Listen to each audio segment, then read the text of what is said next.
This podcast is a quest for well-being, a quest for a meaningful life through the exploration of fundamental truth. Enlightening ideas, insights on physical, mental, and spiritual health. The inspiration is love. The aspiration is to awaken new ways of thinking that can lead us to a new way of being well. Welcome to Body, Mind, and Soul Healing Conversations.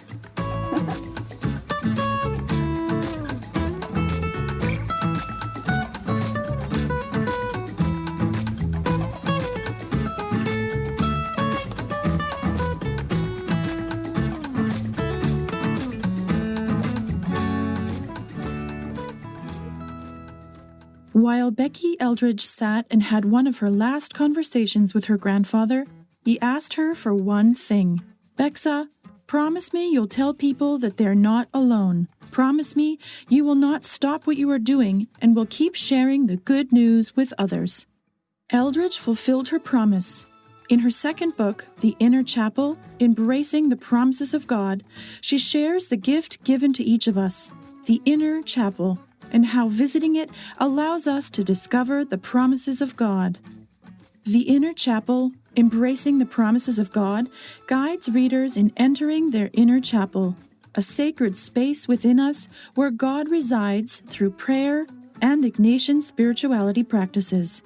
While offering practices on how to enter the inner chapel, each chapter provides an opportunity to reflect on a certain promise of God. Reflecting on events in her own life, Eldredge writes about the many promises of God present in our everyday lives. These include, we are not alone. God is always with us, even in our times of loneliness and despair. In these times, we must embrace God's gift of the inner chapel and be comforted knowing He is always present. We are loved unconditionally. Eldredge reminds us that we are loved by God and we have to increase our capacity to receive God's love for us. By opening to God's love, we are able to love others in ways we never thought possible, which internally pulls us to share the good news of this promise with others. We have a companion in suffering. Recalling her grandfather's battle with brain cancer, Eldredge discovers our companion in suffering, God. In the same way God companioned Jesus in his suffering, God companions us in ours. We are never alone because Jesus who suffered walks with us. Each of us has a unique call. We are all invited by God to understand and use the unique gifts He gave us. Through discernment, we are guided in saying yes to Jesus and allowing His gifts to guide our true calling. In this episode, Valeria Tellis interviews Becky Eldredge. Becky is an Ignatian-trained spiritual director, retreat facilitator, and author. She invites people deeper in their walk with Christ through facilitating retreats and days of reflection, writing, online retreat experiences, and spiritual direction.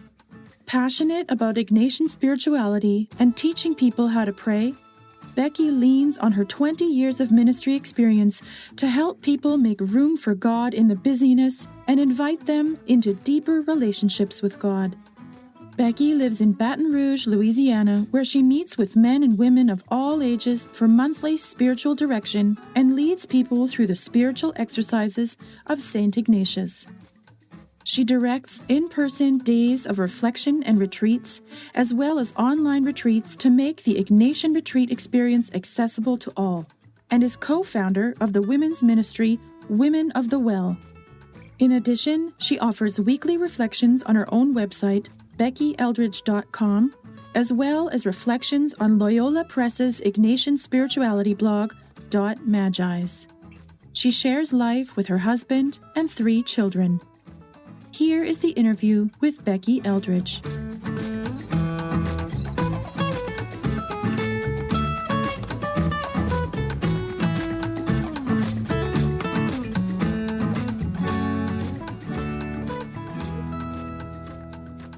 In your own words, who is Becky Eldredge?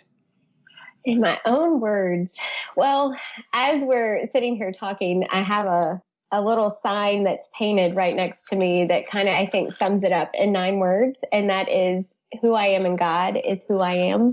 And while I could say a lot of things about what I do and the roles I have in life, I think that's what it ultimately comes down to. It's just the woman I am in God. And we'll be exploring that more later with my questions. I can't wait. I bet we will. Yeah, thank you. I have a few warm-up questions, I call them, before we talk about your book, The Inner Chapel, Embracing the Promises of God. So my first warm-up question is, what is life? What is life to you? What is life? Oh gosh, man, how do you boil that down into just a few sentences? Life to me is joy and love and relationship, just creation, all those things and how they kind of interplay together. Right. What do you think is the opposite of life, Becky? Well, death immediately comes to mind. But I think besides just physically, like our physical death, I think there can also be an emptiness, a hollowness, that can feel like the lack of life. Yeah. Would you say more specifically sadness, depression, or not having a purpose? I think when I witness people be most alive, I know that's a little bit different than talking about life just itself, but when people I feel like are most alive, it's, when they have found a meaning, a purpose in life, that they have really tapped into, like their inner source of where life comes from, which, for me, I would name as God. That when they're most alive, they're bringing forth kind of the fruits of that meaningful relationship, and I think you see people being alive that are experiencing joy and peace and love and generosity. And so the opposite of that to me would be when we're feeling, the lack of joy, a lack of hope. Yeah. Restlessness. Right. All the opposite things of that. Right. It makes sense. What is the meaning of freedom to you? Well, it's so interesting you asked that question today. I just had this very interesting and meaningful conversation about this very question. I think freedom really, it's an unbinding. It's when we are being most like our truest sense of self, who we're made to be. And so, freedom to me is when we're really shifting and living with the Spirit is what I would say. That when we're kind of moving with the Spirit, that we feel this true sense of being unbound, of being free, of living alive. It kind of goes back to that being alive. Right. I love the way you connect that freedom to being authentic, to be in yourself, your own self, and then you connect being yourself to the relationship we have with the Spirit, with God. Yes. What is the world's greatest need, in your opinion, at this time? Oh, I mean, it gives me goosebumps for you to say that, because at this time, literally this moment that we're recording, is there's global suffering right now. Yeah. And the word that immediately comes to mind is hope. I think we are longing for hope right now, hope that's beyond in what I would name in my own, it's not human made hope, it's hope that's beyond us, the hope that I think we truly find in the source, the one that brings us hope, which is God. This, that hope is infused in us by God alone. And so I find there's such a longing right now to hold on to something, to cling to something, someone that endures through all things, even this time that we are living in right now. Yeah, I like that. Speaking of hope, do you connect hope to faith and trust? Are they all the same? I do, yes. And just, from the faith tradition I practice from and my, beliefs, and that they are one and the same, faith, hope, and love from the Christian tradition, especially, they are all, their source is from God and from a relationship with God, a relationship with the Spirit, that they come, that they are in a love. There's a great Saint Thomas Aquinas, that says that they are infused in us by God alone, right? So they are all connected and interplay on each other a lot, I think. Right. That's also fascinating how you brought up the word love, or love, the state of mind, the state of being, love, to faith, hope, and trust. So I guess my next question is about your definition of love, and what are the manifestations of love in a human experience? In the human experience, yeah. Love. Some of these things I think are so hard to put into just like a succinct definition, but, again, I think when we feel loved, if we talk about it just versus how do we experience it, it's when we feel we belong to someone, that we are seen fully by someone, and that we are accepted in every bit of us, right? Our good, our what we might name as the not so good parts of us, that there's a holistic sense of acceptance of who we are. Again, and we were talking about authenticity earlier. It's love to me is someone accepting me at my most authentic sense of who I am. Right. Does that make sense? Yeah, it does. That makes me think about unconditional love. Yeah. So I guess my next question is, do you believe in unconditional self-love? In unconditional self-love, I think that's hard for us to do. I believe it's hard to practice. And I think that is a long work of our life. In my just work as a spiritual director, one of the things that I see all of us, and I mean, I have to put myself in this boat, struggle with the most, is just believing that we are worthy of love. It's so tied to, again, just, coming from my perspective and my beliefs of, it's tied to, do we believe that God loves us as we are, and that it impacts our view of our love for ourselves, and then also it impacts our ability to love and to share love with other people. It's all one and the same, and I think it's a hard thing for us as humans to believe, because we have all these things that we say to ourselves, and that we've had experiences of in the past that make us think that we're not worthy of love. That we're not worthy to belong, that we're not worthy to be seen fully. Wow. What you said, it makes so much sense to me, because it seems to me that's not possible to love ourselves unconditionally as humans if we don't have this understanding of this relationship with the divine first. It seems impossible to me in a way.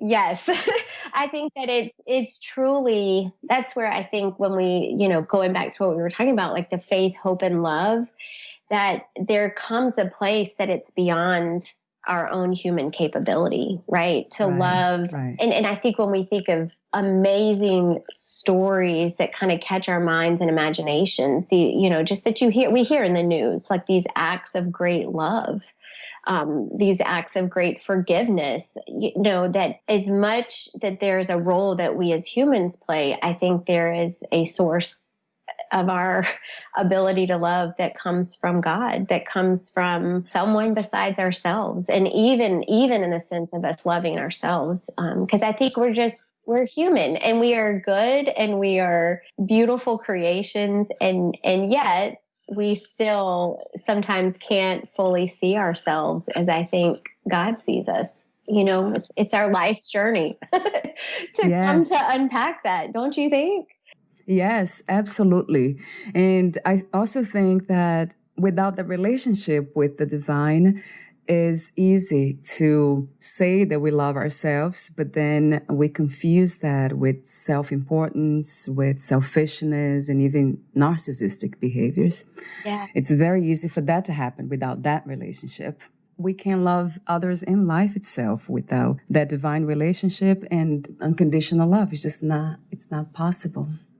Yeah, because we, at some point, like you said, it will turn maybe like where we turn too much into ourselves, or we even, right. maybe it's my ministry, like my work and my ministry comes out of Saint Ignatius of Loyola spirituality, Ignatian spirituality. And he would say sometimes what we do is there's a disordered love.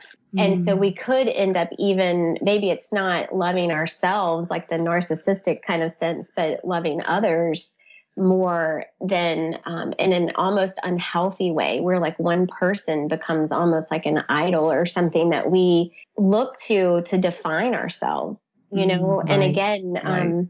that often is not unconditional love, but like you said, it's like if we stay connected to God, the source of it all, then we can learn to love in a more kind of ordered way, I guess I would say, in a way that just kind of keeps all in balance.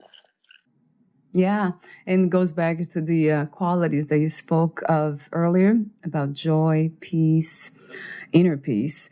Those qualities, I believe, come from that kind of state of mind, or state of knowing, knowing. It's not even a belief anymore. Yeah, it's like I call it a deep bone knowing, right? Like it's, right. you can't even put words into it sometimes. It's just like this gut knowing that you come to understand. I think when we've even just, maybe when we've even just scratched the surface of coming to understand the unconditional love that God, or if some, or the divine, however we call that, it's so, when we just understand it a little bit, it just alters our life, and it really brings these fruits of joy and peace and kindness and gentleness and generosity, like out of us into the world. Yes, right. But it can only happen if we get to know ourselves. And because that's my next question, actually. But where is God? And if I ask you, where is God, what would you say? Easily, I would answer in all things. Right. In all things. Right. And again, drawing from the wisdom of Ignatian spirituality, is that God can be found in all things. That meaning that the world itself, creation, all of the gifts in the world are given to us to help us come to know God more, right? To help us learn to, love ourselves, love others, and love God more. So there's this beautiful opening in what Saint Ignatius calls the spiritual exercises, and it's called the principle and foundation. And the principle and foundation that kind of lays out this journey. It's a 500-year-old wisdom path that people still make today, that it starts with this principle and foundation that says, God is in all things, that all of the world is full of gifts that help us come to know God. And so part of our spiritual path, part of our faith journey, is to become aware of, man, what are the gifts? First of all, grow the gratitude for the gifts, the people, the experiences, that are before us. And then, what are they teaching us about the work of God in our life? And that's my last warm-up question. Oh, this is a warm-up? Great, girl.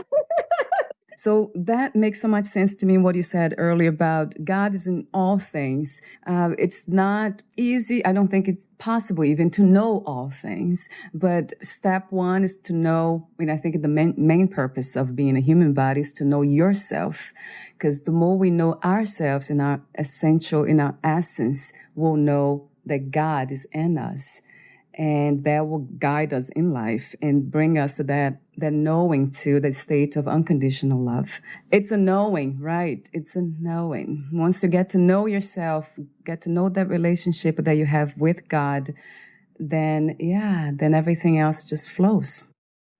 It flows. And it's a mutual way, right? Like getting to know ourselves helps us get to know God more. Getting to know God more helps us get to Mm, know ourselves more. At least that's from my right, right, experience, you know? right. And the more we're aware of that, and and I think it's important that it's not ever just about us, Mm, but as we come to know unconditional love more from God, we can at least do a much better job sharing that with others, I right? Because agree. if we've experienced it a little bit, then it's like, oh, Mhm. I can share this too, right? That I can share this way of loving. And so there's such a mutuality in it, that it's both about receiving what God has given us, what we are giving God. And then in turn, it also enables us to give and share more freely with others. You know what I mean? Yes, absolutely. Yes, yes. And my last question is about that purpose. What is your life purpose? How did you discover it? Not in a general sense, but your unique gifts. Yeah, it's such a long journey, I think, that we're always on to discover our kind of unique call and purpose. And I mean, right now, what I can name, and this has changed the name, how I would name it, but today I would name it as my purpose is really about inviting people closer in their walk with God, right? Inviting people deeper and it's all the things that we've been talking about, right? And because growing and deeper in God helps us know who we are more, which means we are uncovering our own unique creation where we can name then our own gifts. And in turn, as we come to name all that and understand, man, we're loved, we are seen, we belong to someone, then the way we go about living our life is different. And then we can bring those gifts out into the world. And that's truly my heart. I mean, that's just what I love to do. That's what I think I was made for. Yeah, and I can tell by the way you express yourself. Oh, um, yeah, that's beautiful. I really, I have to thank you for that because this is something that it's wonderful to see in the world, the manifestation of love. What do you call God? I also call love with capital L, unconditional love. And it's beautiful. Thank you. and don't you think joy, I mean, and I know joy is a piece of your vocation and call, it seems, but joy to me is such a sign of that Yeah. bearing fruit. I think when we see joy in others and we witness it, it's Yeah. like, oh, something has happened. It's like you have encountered, like there is something profound at work here. And that's what it's almost like one of those signs we look for, and you're like, Mm. okay, wow, I see it. I Yes, hear it. right. I can't even see you, but I can hear it in your voice. So, Yeah, it can be felt. That's true, Becky. Yeah. So let's talk about your work. What was the inspiration, intention, and the process of writing your book, The Inner Chapel? yes. Oh, I still can't believe it's like here and out, because it's always such a journey to write. So my heart is I've done through the years, I've done retreat work for a long time. And as I mentioned, I'm a spiritual director. So I've spent a lot of time listening to others, listening to other stories, and, helping them, again, from my, the language I use is helping people learn how to pray, right? And helping people come Mm, to know God. And this idea of the inner chapel apparently was around a lot longer than I realized. And I have a dear friend named Stephanie, and she and I do a lot of retreat work together. And she's the one who first asked me, and it was probably maybe 2-3 years ago. And she said, do you hear yourself talk about the inner chapel? And I'm like, I don't know. No, what are you talking about? yeah. And so I started listening, kind of to myself. And I even was noticing it in my own writing. Like I do a weekly reflection and I started realizing I use it a lot. And so that idea was kind of planted in there. And then my grandfather, who I belovedly called Boppy, my Boppy, he was diagnosed with a terminal brain cancer. And that was in 2016. And I grew up next door to my grandparents, so I just have a very near and dear relationship with them. And so my husband and I were two of my grandfather's caregivers. And bottom line is, as we walked with him through his cancer, there came a moment towards the very, very end that my granddad, he called me over to his bedside and he made me make him a promise. And his promise that he asked me to make was, he called me Becksa, like the only person in the world that called me still to this day called me Becksa. But he said, Becksa, promise me you'll tell people they're never alone. Like, promise me you will tell people what we know, and it's everything that you and I've already talked about. It's like he wanted me to let people know how to walk through even hard spots of life with leaning on God. And so he passed away in 2017. And again, I didn't really think much about it. And then finally this kind of rising, welling within me to write this book began. And, it truly, the Spirit brought it forth, and then there's just this long journey of writing. But I feel like this book, it's just a fruit of like the long path of the work and the ministry that I've been called to, of my own experience of visiting the inner chapel, which I just named the inner chapel as the space within us where God resides. And because of it, we're never alone. We always have someone with us, and so it's the book's coming from my own experience of going to the inner chapel every day for over 20 years, and the work of listening and walking with others and teaching other people how to access it and how to come to it, so that they can discover, again, all these things you and I've said, unconditional love, the fruit of joy, the source of hope, all these things. I love that. Yeah, when I read this in your book about the promise to tell everyone that they are not alone, right? Yeah. And that is so true. He continues to pull the best out of me. Yeah, I can hear that too. Yeah. He was yesterday, even as the book was, like the official launch day. And it was, I texted a friend and I said, and family member, and I was like, he's not here and he's still pulling out the best in me and the best in others, again, it's like what we're talking about, like the joy was there and it still felt because of the relationship we had and all, Right. Yeah. Love never dies. That's for sure. Love never dies. So my next question to you is about what you have been talking. You mentioned maybe 2-3 times Ignatian spirituality. What is it and how did you discover it? Yeah, I love Ignatian spirituality. It is my home. and what it is it's this kind of way to God, a pathway to God, I would say, that is over 500 years old now. And it began with St. Ignatius of Loyola, who was back in the 1500s. And he basically had this huge conversion moment in his life, where he was in Spain, he was a soldier, well-known womanizer, and he had this moment of being in battle.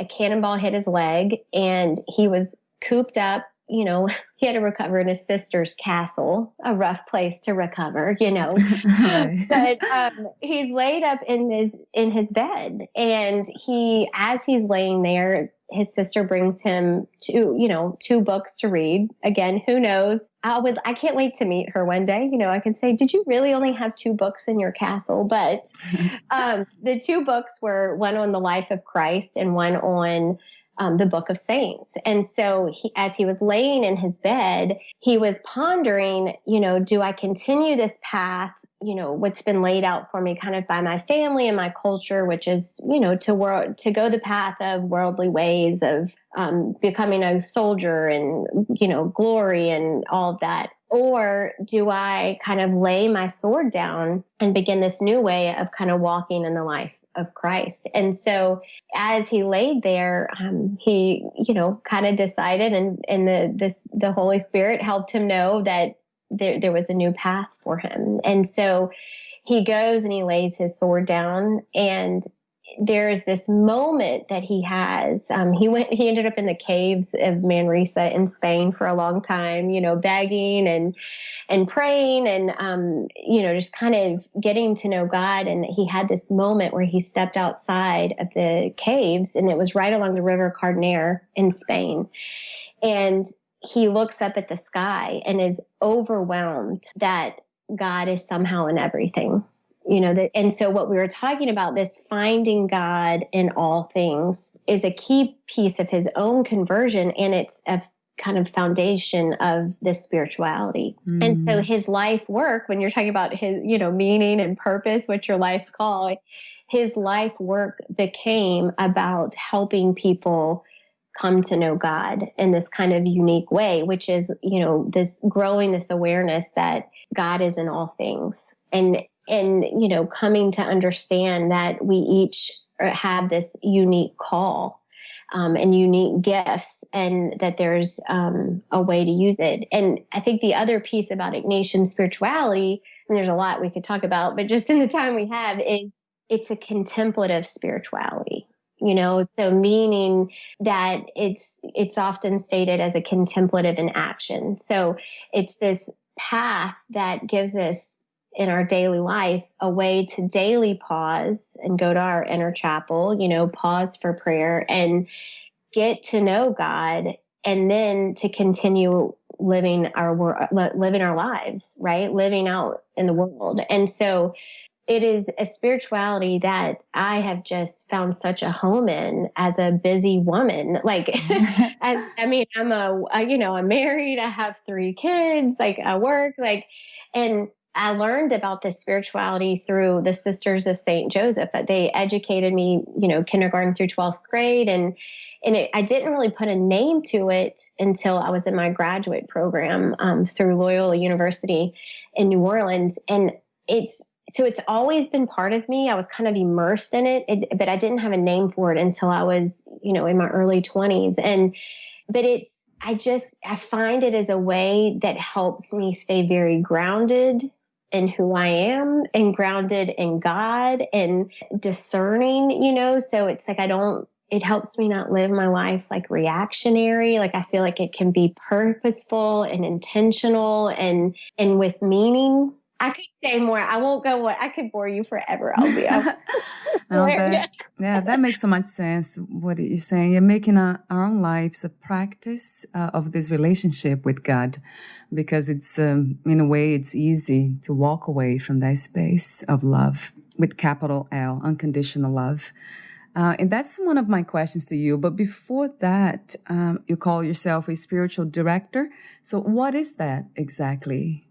Yeah. So spiritual director is really my job. My role it's hard to even say it's a job because I love it so much, but it's really being a holy listener. It's listening to, before I was on with you, that's what I was doing this morning. And it's simply listening to other people, right? Listening to their stories, listening to their own experience of God and the Spirit, and really just helping them discern, what are the movements of God in their life. Helping them learn how to pray, helping them discern invitations that they may feel welling within them. And so really it's a role of listening and asking questions to the person so that they can, like you and I keep saying, discover who they are and just, get to know God more. And then I also I'm a retreat facilitator. So that's kind of taking the spiritual director role, but in a broader sense, because it's not just one-on-one, it's like with a whole group of people, and kind of just, again, facilitating some contemplative space for them to pause, to be with themselves, to be with God, to be with maybe, also each other that are in the room. And I think I just love it. I just feel so grateful that I was called to this, because it brings so much joy. into my life. Yeah. I keep saying I can hear it. I can feel it and I can hear it. That's so wonderful.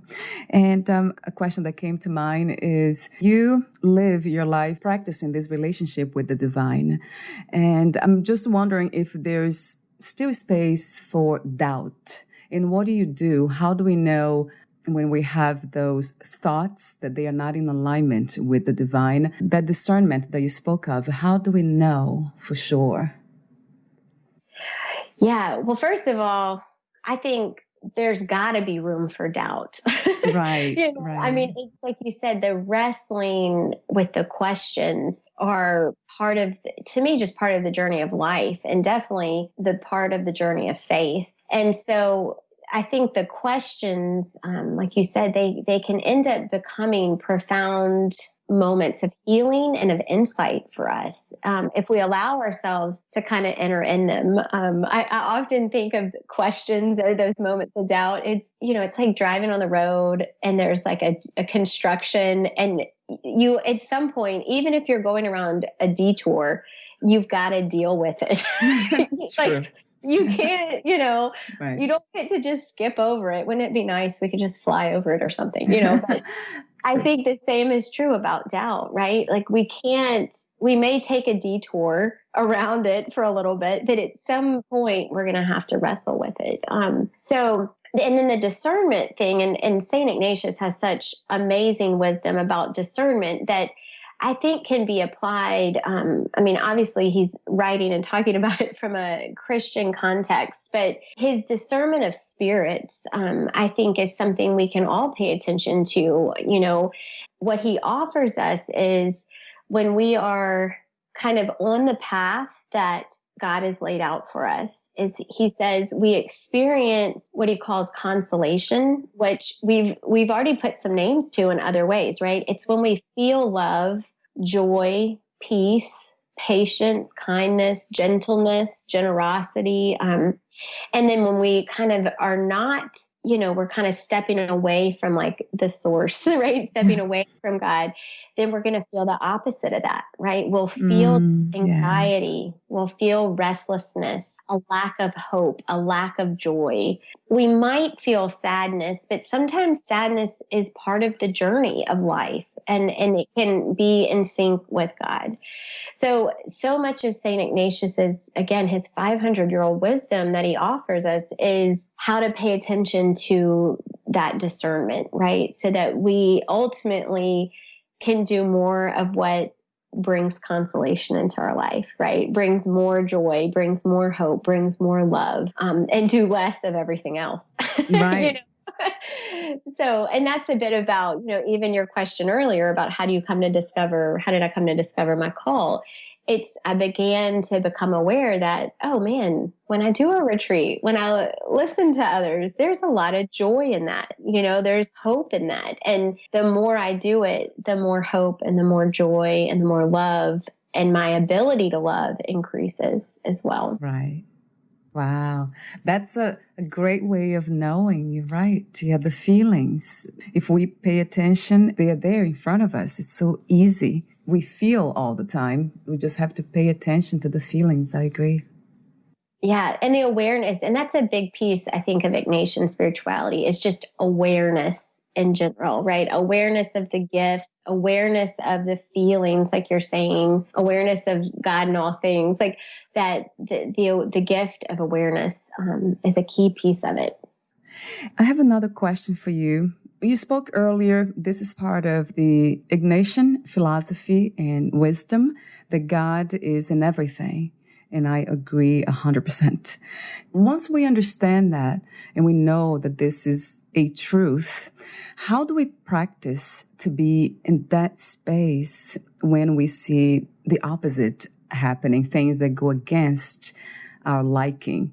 Let's say, I don't know, all the violence, ignorance, and...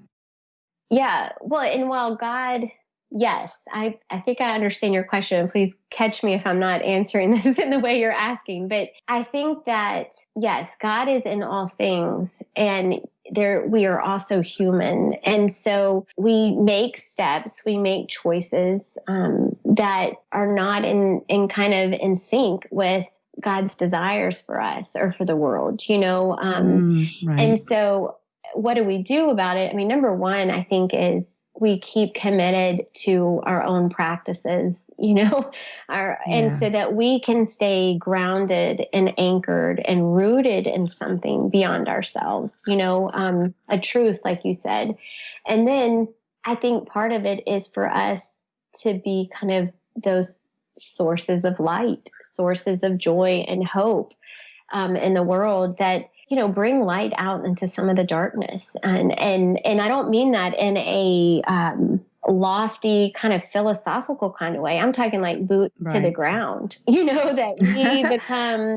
And I love the part of Ignatian spirituality. It's about contemplative in action, so that it's not just about staying in this like warm, fuzzy posture with God, in prayer, but it's what that calls us to, right? It calls us to live differently, and it calls us to action, so to be change agents, to be sources of hope, like I said, hope and light that go about helping transform some of this that we see. Am I answering a question? I don't know if that makes sense. Yes, it does. Because when you talk about action, it's not just doing something per se, but also a state of mind where there's no judgment. When we see that happening, we are not the first ones to judge. What comes to mind? What is your state of mind when you're faced with something that's horrifying? Other thoughts.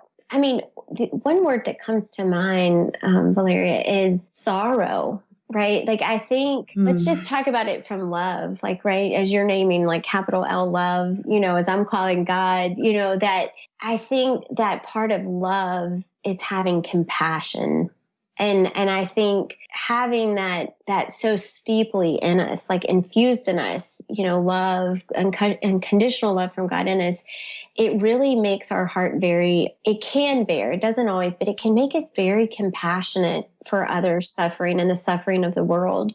And so I think sorrow is it's a gift in a sense, because there's something tied to love and sorrow, that it means we care, so I think sorrow comes to mind. And then really, I mean, again, from my context of just my language, it's like turning that into prayer. And that prayer then, as I'm talking to God about the sorrow I see, the suffering, the violence, the hurt, the brokenness, which are all part of our world because we are human, it's that prayer makes A, my heart more compassionate, and B, God will often call me to act, right? In small and big ways. And so I think that that's all part of it, right? The part of the awareness is also seeing the hurt in the world, right? It can't be a blindness to that all is so peachy roses. I mean, I think that's not Right. real. And I think when we think of words like joy and hope, they're not naive, right? They Right. are, True. there's like a depth to them, and I always think about the wisdom of people's eyes that you see joy in, like when you just look at somebody's eyes and you're like, wow, this person has joy or hope. You often come to know they have lived a life of pain too, right? Of sorrow and hurt. And through that have become more compassionate, loving, joyful, hopeful people. That is a great answer. And it's true. So true. Yeah. I think joy and sorrow, they can coexist. A lot of people, they don't believe that, but yeah, like you said, they believe in when you come to deeper understandings about life and spirituality, you have a relationship with the divine, with God, and you come to understand what unconditional love is. They might think that sorrow, it's over and you'll never feel that way again, sad, but that's not true. Yeah. No. It's part of life. Again, your question about life, life Yeah. holds, it's a both Right. and, right? There is both joy and sorrow. And, and I think part of just the spiritual life is coming to see both. Like, cause I think it's important for us to see the moments of joy and goodness and all of the things we would kind of name positively, to not be blind to our own suffering, like our own pain, our suffering of other people, the global suffering in our world. I think the more we realize they're both there, I think it's like part of the deeper walk in our spiritual lives, is that they're both and are always present. If we're honest with ourselves, Right. they're always there, right? Yeah, because this is a dualistic reality, right? So that will always exist. Yeah, the opposites, right? Would you like to add anything that you feel it's important to disclose and I didn't cover with my questions, or even read a passage in your book? Oh, man. Gosh, there's so many questions I want to ask you too. But that's okay. Another time. Yes. I guess the biggest thing I'd end on is just letting people know that they're not alone. And I know that's just, I think there's such extreme loneliness in our world and isolation. And even, I've heard someone define even our younger generations are the loudest, quietest generation in a sense, because while they are more quiet and on screens, there's such this loud isolation and disconnection. And I think that's the real premise of my book, is letting people know there's hope because they're not alone, because the inner chapel exists in the first place. Yeah, what a wonderful message, Becky. Thank you. Thank you. I have a few final questions for you, unrelated to the subject, but you can always link it back. And I think you will. So, how do you define success? What is to be successful? I would really define success, not probably in any way how our culture would define success, but yeah, I thought so. it really, to me, it's living our lives in the way God is inviting us to live them. That is to me what brings the peace that we long for, the joy, the hope, the love that we long for. And it's hard to even put success in that word, but I know why. I mean, I get why you're asking it. You know why I asked the question, right? Yeah, that's what we talk about. I mean, that word is a key part of our, just the culture we live in right now, Yeah, how they define success is very different. Yeah, the way we have been talking here, and the way I talk to everybody, and the way you talk to everyone around you. What was the hardest lesson to learn about yourself? The hardest lesson, probably that my identity is not tied to things or people or all the ways we try to define us. But that, I mean, it's kind of when you said, who am I? It's who I am in God is who I am. And that is taking me so many years, and I'm still learning it. But that lesson has just been a lifelong journey for me to accept. Yeah, I think for all of us, Yes. You're right. Yeah, because sometimes we feel, oh my God, I'm being too much of Valeria. That's not good. Yeah. And that might be part of it too, because God is in us. So everything is God, as you said, and I believe that. Yeah. If you knew you would die soon, meaning losing the body, would you make any change in your life or do anything differently? Wow, I love this question. Let's see. I mean, I would have to just go with like kind of your most generic answer, which is not really generic, very meaningful, but it would be I just keep thinking of what my grandfather did.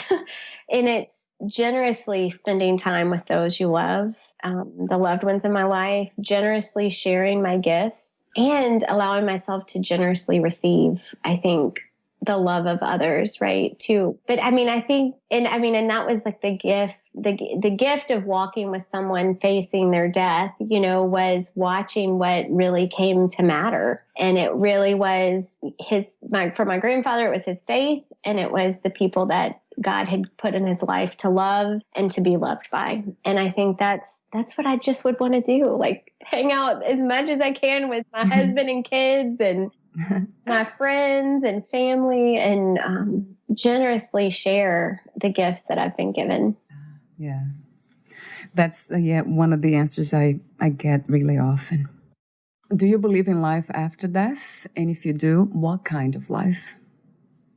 Yes, 1,000%. I do believe in it. And I believe in eternal life, life with God. It's hard to even imagine what that would be like. But I just imagine there is, I mean, again, I know I keep talking about my granddad, but I just think about the moment I was standing by his bed and I watched his kind of spirit leave his body, and there was this restoration physically that happened in an instant, like of his physical body even, and like he had been kind of in pain and his face just kind of went into this peaceful place. So I just imagine it's an eternal life of peace and of love and of hope and joy, unlike we can even fathom right now. What are 3 things about life you know for sure as of today? 3 things. Only 3 things. Okay, 3 things. 3 things. I know you know more than 3, but Number 1, and I know I don't mean to be a broken record, but number 1, I know I am not alone and we are not alone. Number 2, I would say we are unconditionally loved by God.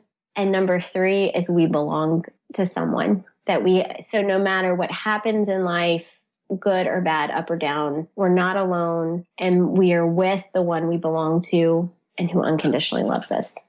How wonderful. Thank you so much, Becky, for your presence, your wisdom, your mission. It has been a joyful, a lot of fun, spiritual fun, I call it. It has been peaceful to very peaceful. Thank you. And thank you for what you do. I know the light is not shining on you, but it is because of the joy that you exude and bring out others.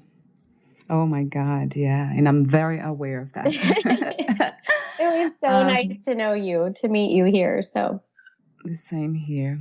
Where can we find more information about you, your books, products, services, and future projects? Yeah, so my website is BeckyEldredge.com, all E's in Eldredge, so BeckyEldredge.com. And that's where you can find about my retreats and spiritual direction and books. And then my book, The Inner Chapel, is available, at kind of all your normal book places, Amazon, Barnes & Nobles, Indie Bound, and my publisher, Loyola Press, too, has them available for sale. So that's where to find me. Thank you so much again, Becky, and we'll talk soon. Thank you, Valeria. Thank you. Bye for now.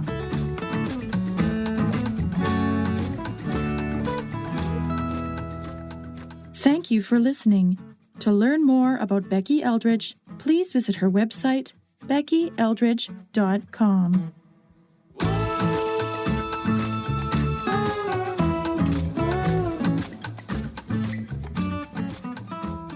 To learn more about this podcast, please visit fitforjoy.org/podcast. I want to thank the Patreon members, Lawrence McGrath, Mark Basden, Terry Clayton, and Aidan Vickrock. Thank you again for listening, and bye for now.